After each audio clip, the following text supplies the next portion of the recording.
104.5 The Team, your home for New York sports. We are lucky enough to be joined by our friend Jorge Sedano. Of course, mornings on 710 ESPN in LA, and of course, Nation on ESPN on Mondays. Let's start with what's going on out there. Magic Johnson, the new president of basketball operations for the Lakers. Do you like this move?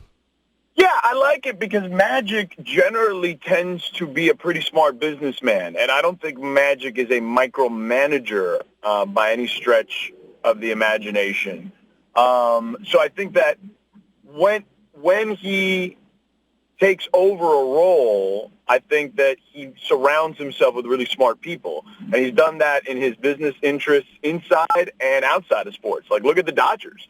He went in, his group hired Andrew Friedman, who ran the Tampa Bay Rays. And, he got those dudes to a World Series with a shoestring budget. And now he's got, all the money in the world to work with. So generally, he surrounds himself with the right people, and that's what the Lakers need. They're a little rudderless right now. Is he the only guy that Jeannie could bring in to fire Jim Buss?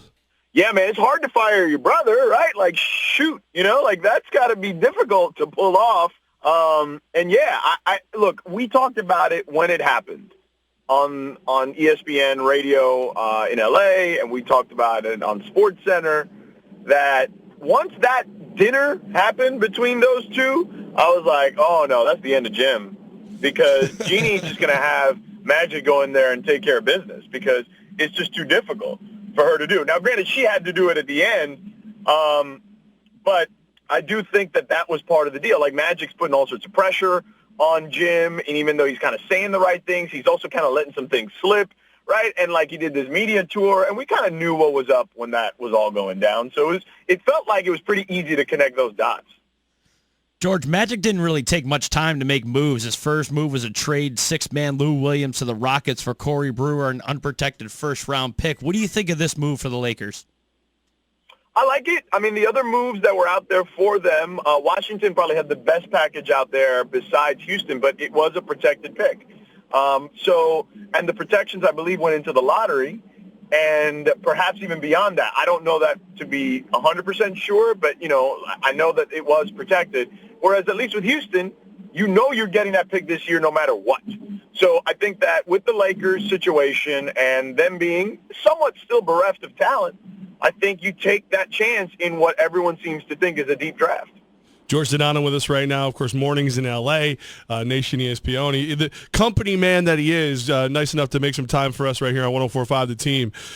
Did you have to be so right about the Knicks? I mean, you told me to have no hope, but, I mean, like, this is worse than no hope.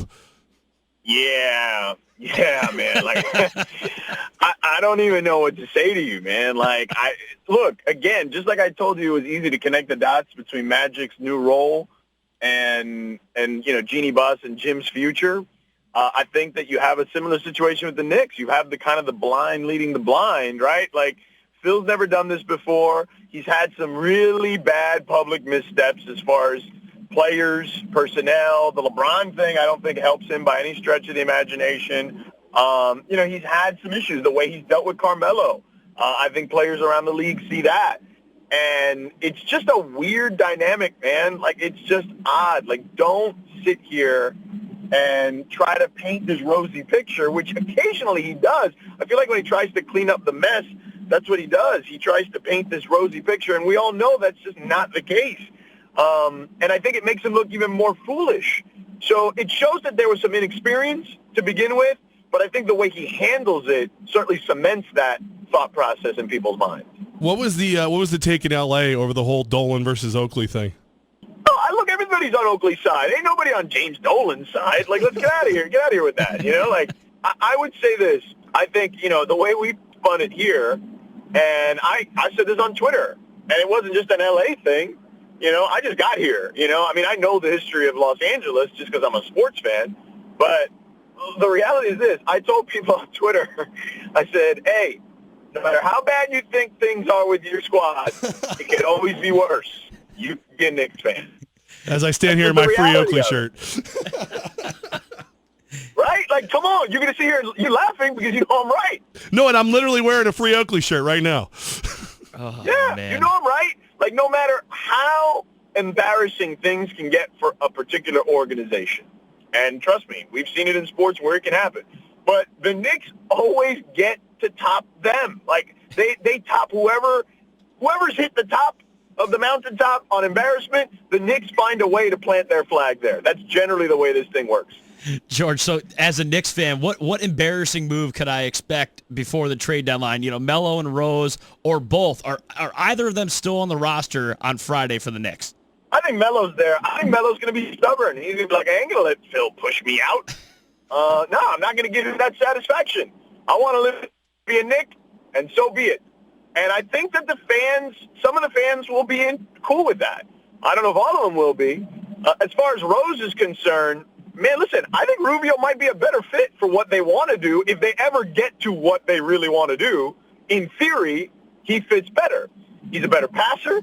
He's a much better defender. And, yeah, his shot's not great. But if he can create open looks for other guys in a system that, again, in theory, wants to move the ball and doesn't want it to stick, then Ricky Rubio is a better fit than Derrick Rose. George Sedano with us right now, 104.5 The Team. All right, so I'm seeing all these potential trade rumors in the East. Is this a matter of, like, everybody smelling blood in the water and the Cavs are vulnerable? Yes, I think they feel the Cavs are a little vulnerable. I actually talked about this on the NBA Lockdown podcast with my boy Amin Al-Hassan, and he does feel that way because this is the most vulnerable we've seen the Cavs post-All-Star break since LeBron came back. Now, I know they had the first season, they were 19-20, and then they rolled after that. But that was right before the All-Star break. They kind of got it going a little bit before then, and then they really started to cruise after it. Yeah, it's a little weird spot here for them. It's tricky, but ultimately, I just don't think the East is strong enough. I know Toronto's made some nice moves. I like the Ibaka move. I don't love it. I think they can be more competitive. But, look, man, you're facing LeBron. Man, he's still at the peak of his powers.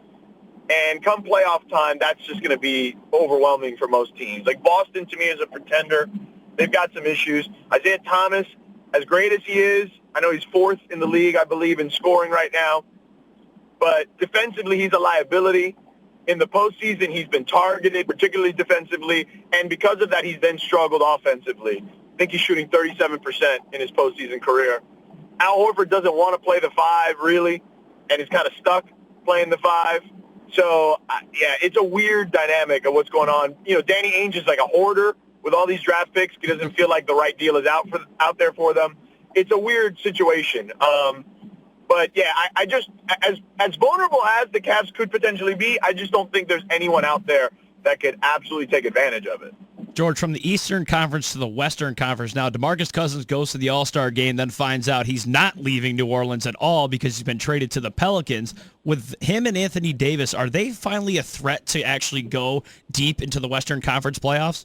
No, they're not a threat to go deep because they'd have to play the Warriors in the first round. And look, the Warriors have had some struggles against bigger teams, right? I know Memphis has pushed them in the past.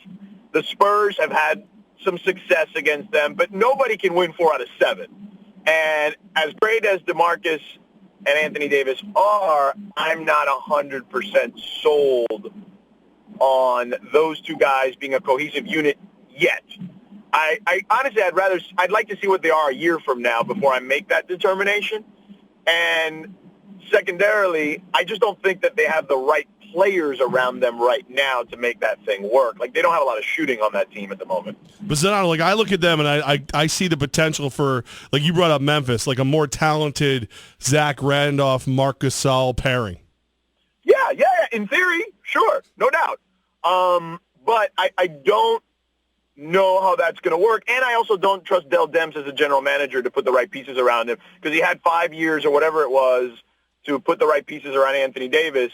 And we're still kind of waiting to see if he does put the right pieces around him, So I want to take a wait-and-see approach. I know that's not a hot take. I know that we live in a fire-breathing society of sports where you got to bring it, but, I'm going to be a little measured on this one. All right, so before I let you go, like you've said that the blind leading the blind in New York, and you've been dead on with the Knicks all the way through. When do you think we could possibly get a seeing eye dog? Is there any hope for us? Like, what do you think, like 3 years, 7, 12? When James Dolan, and I know he's told Michael Kay that he's hands-off with Phil. When James Dolan hires someone with some real vision that understands how the cap works, or at least look, if Phil would have done what I think Magic is going to do, which is hire the right people to delegate to, I think that would be where the Knicks can find a way to make things work again. But there's just such a cloud over Dolan, the Garden, all of it. Phil has screwed it up so much that it's going to be hard to kind of dig himself out of that hole. But yeah, maybe it's not Phil. Maybe it needs to be somebody else. I just don't know who it is that's going to be willing to go in there and not say, I'm going to be the savior, but hire the right people so that the collective group can be saved. You know what I mean? Like, I think that's the issue. You need to find more than just one guy in Phil Jackson. Phil Jackson then needs to hire the right scouting guys. He then needs to hire the right analytics department. He then needs to hire the right general manager, the assistant general manager, the director of scouting, all that stuff. Like, all those type of people have to be put in place for an organization to work. It's usually not just one person doing all the heavy lifting. And I can give you the example I'm most familiar with, which is Pat Riley in Miami. Pat Riley's got the ultimate say. He's the Don. He pulls the trigger, and he has the big vision. But at the end of the day, he's got Adam Simon, running the scouting in his D-League affiliate. He's got Andy Ellisberg, who's his capologist, and, is the general manager. He's got Eric Spoelstra, who's got huge input. Nick Arison, the one of the owners, has huge input. He's the son of Mickey Arison, the principal owner, and he's grown up in the sport. Like, there's a collective group of people handling these decisions, and I think that it's just too much for one person to take on. And that's what ends up happening in New York, is that whether it's Phil or Isaiah or whoever, you have those issues. Donnie Walsh actually was kind of the one guy who took the right approach. Dolan basically sabotaged him, though. So that became the big problem for him. Well, Sedano, I mean, you're doing a morning show in L.A. You've got Nation ESPN on Mondays. You got a couple podcasts and 6 other things. You got enough free time. You come fix the Knicks for me, right? Listen, I'm not even joking, man. I don't think I could do it myself, but I guarantee you I can find the right people that could do it. Like, I'm not even joking. Like, I think I've been around this league long enough to know that I can identify people that you can trust to do their job right. But the problem is, ain't nobody going to want to do it for Dolan because they don't trust that he's not going to meddle. It's so true. So sad, so hurtful, so true, but we call you for doses of reality, and we appreciate you. You got it, man. Anytime. Thanks, Sedano. Have a great day. You too, guys.